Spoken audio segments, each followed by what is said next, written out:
We live in a visual world. I'll repeat, we live in a highly visual world. Do you know where we are from this picture? I'll bet you've already guessed. New York City, Times Square. Very good evidence of our visual culture. We live in a visual world, and we are constantly exposed to increasingly complex visual media.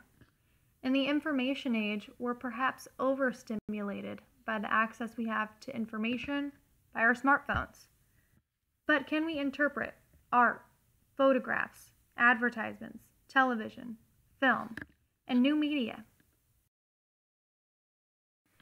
Students are taught how to read verbal texts, but when and how often are they taught to interpret visual media? Social studies gives us the opportunity to help develop a critical eye in students.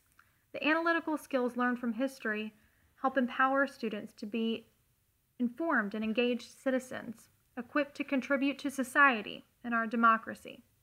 But should these analytical skills stop at the printed word?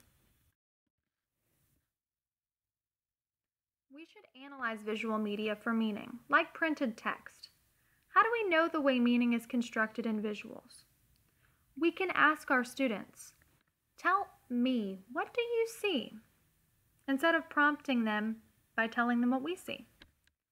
We can ask students to analyze images using Feldman's model and take it deeper and deeper into the image. We can ask students to consider things like composition, movement, unity and balance, color, the contrast between the light and the dark, the mood. We can give our students confidence to interpret allegories and symbolism. There are images that are very ingrained in the way we understand history.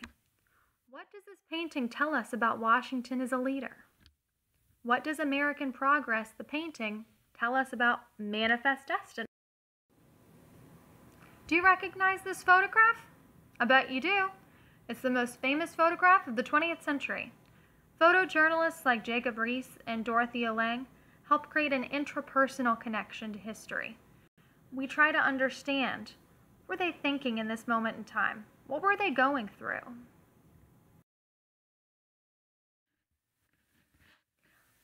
I'll bet you recognize this lady too. While traditional painting and photojournalism may help us connect to history, I might suggest that advertising is the vernacular of our generation. What does she tell us about the ladies who worked in wartime industries during World War II, who were inspirational and tenacious? And now we move to politics.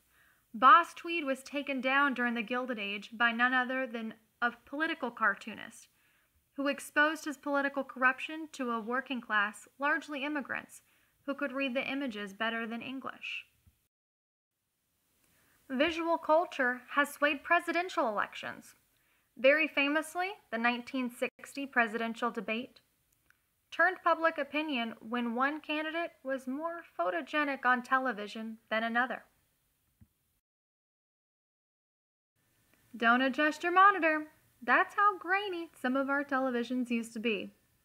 Another presidential hopeful whose chances were undermined by the power of television. A video of having fun in a tank in the wrong hands turned into a public relations nightmare. If you're not buying that we think televisually, or that we have a visual culture, remember a presidential candidate who started off as a reality TV star.